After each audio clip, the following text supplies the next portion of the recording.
Good morning, metalheads of the internet, and welcome to a new episode of the Metal Meltdown! And today, we're looking at the latest album from Toxic Holocaust, entitled Primal Future. Toxic Holocaust, a one-man thrash metal band, with that one man being the one and only Joel Grind, who's been pumping out sweet, nasty fucking thrash metal with this project since 2003. Fun fact, Toxic Holocaust was even kind of a gateway band for me into thrash metal and the broader spectrums of extreme metal. I remember a good friend of mine many years ago, Jonathan Snow, playing Nuke the Cross for me, and at that time I hadn't heard anything so volatile, so rough, so in-your-face, so hellish. I immediately latched onto that, and that paved the way for me getting curious about thrash metal, about black metal, about death metal, looking up bands like Metallica, Slayer, Slipknot, Napalm Death, getting into more extreme music, and eventually also picking up those Toxic Holocaust records as well. I actually have a couple right here. This is Overdose of Death. Fucking amazing record if you've never heard of it. I've also picked up their sophomore, Hell on Earth, and also a great record as well. And I've also picked up a split EP of theirs that they did with another thrash metal fave of mine, Municipal Waste. Now, the band's last record was Chemistry of Consciousness, released in 2013. Although Joel Grind has been keeping himself pretty busy. Toxic Holocaust have done a couple tours here and there. For instance, I saw them 2 years ago at Lee's Palace in Toronto with Nails and Gatecreeper. He's also put out a few singles and EPs under his own name, including a surf rock collaboration with guitarist Davey Allen in 2016. And he's also worked with a lot of people behind the scenes. For instance, he was a key contributor to Dee Snider's last solo record, For the Love of Metal, and on top of that, he's also mixed and mastered tons of music from Power Trip, from Lord Dying, Black Tusk, Integrity, Sun, Exhumed, including the most recent Exhumed record for that matter, which we reviewed only about 4 or 5 days ago. He has somewhat unintentionally become an unsung hero for producing and promoting extreme music this past decade. And as happy as I am that he's kept himself busy with all these projects and collaborations, as happy as I am that he's done so much for extreme music in this last decade, I'm even happier to finally have some Toxic Holocaust, especially as we now come out of this thrash metal drought, as I've continuously coined it throughout the year.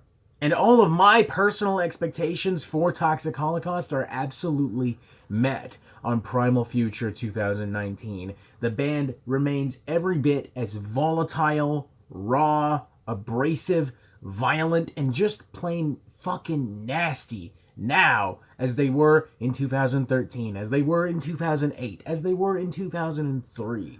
One would naturally assume that Joel Grind, after working with so many different people over the last decade, would inherently change his style a bit and fine-tune it, but that is not the case, and that's not a bad thing, because Toxic Holocaust kick fucking ass. But it does immediately raise a certain point. That point being, if you never cared for the band before, I really doubt this would change your mind. Especially when I have to admit that even though I'm a fan, this record does somewhat immediately lack the urgency of records like An Overdose of Death and Hell on Earth. Mind you, I don't think that that is necessarily anyone's fault. That could just be the fact that I listened to those albums when I was way younger, and thus they had a bigger impact on me, but something to point nonetheless. But hey, if you're a true fan, then none of these little things really matter once the album starts up on opening track Chemical Warlords, a raging little number that combines blackened double bass, this kind of crusty punk attitude with pure speed metal savagery. The band's almost signature fusion of Exodus, D.R.I, and Sodom remains intact after all these years, and I am delighted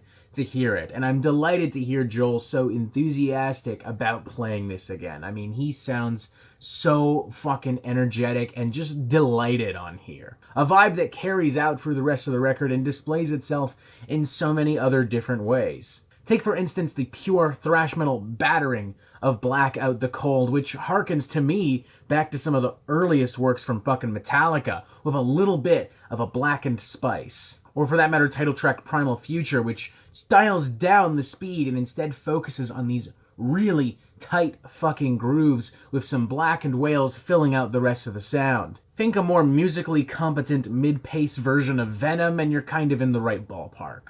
Or one of the strongest cuts on the record, Iron Cage, which benefits from having one of the strongest lead guitars on the whole thing, imbued with this kind of Motorhead rock and roll melodic sensibility that gives everything just a little bit extra oomph, a little bit extra kick. Mind you, the album is littered with subtle but effective melodic leads, all of which will have you humming along in no time whatsoever, and none of which detract from the thrash metal violence that Joel delivers. I also like the cyberpunk dystopian landscape that is established across this record. It pairs very nicely with Toxic Holocaust sound and even gives them a little bit of imagery in their lyrics to play off of. Take, for instance, the aforementioned Chemical Warlords reading with lyrics like, "It hits like a storm in the base of my spine, cerebral mutations, ascension achieved with atomic machines, seeking injustice. Armed and ready, we're lusting to kill, level the city just for the thrill. We are the plague that you've been warned about.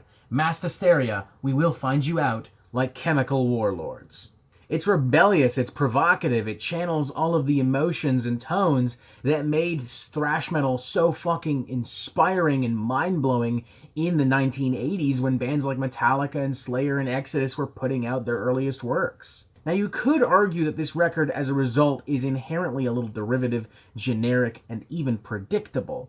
And I suppose you're not entirely wrong, but derivative and generic don't mean bad, particularly when it's still done extremely fucking well. And to Toxic Holocaust's credit, they have enough of their own unique spices and charm and fire that it does stray from being a flat-out retro thrash metal band, the kind that we've seen in recent years. Like, they have their own sound, their own style. Sure, it is based off several things that already exist and are identifiable, but it is their own sound and style nonetheless. And on the note of this album being predictable, I suppose that that's a little more fitting, but honestly, with this record wrapping up at a sharp 39 minutes, by the time you even start to think about something like that, the album goes. Joel Grind, I'm assuming, realized that people might say all this, kept this thing relatively short and straightforward, and God bless you for it, man. I think a lot more thrash metal bands need to take cues from you. I'm going to give this thing a 3.5 out of 5. I think it's a really good record.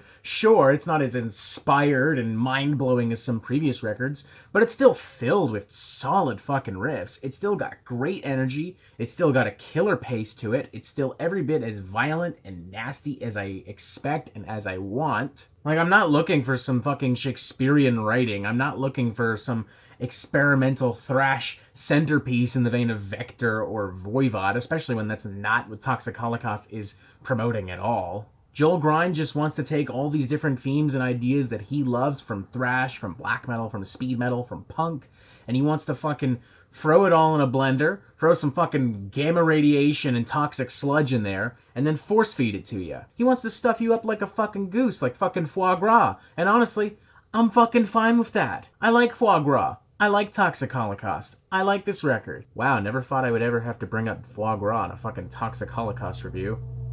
Those seem worlds apart, like, in theory.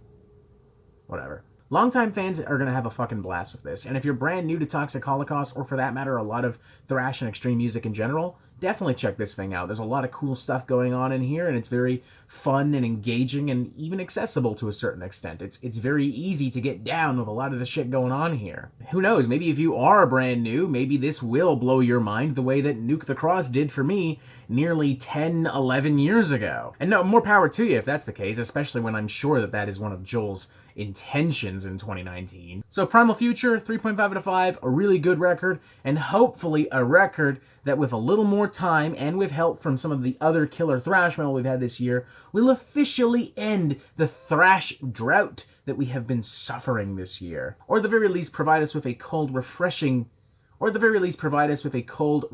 drink in this blasted oasis. Mind you, this drink is probably spiked with something, and you might turn into the fucking Hulk by the end of this, but a drink nonetheless. And that is it for the Metal Meltdown. I'm not an expert, nor do I claim to be, so what do you think? Do you like this record? Do you not like this record? And what do you want to hear from me next? And thank you for watching. Make sure you press subscribe so you get updates on the Metal Meltdown fucking immediately. And you have yourself a fantastic fucking day.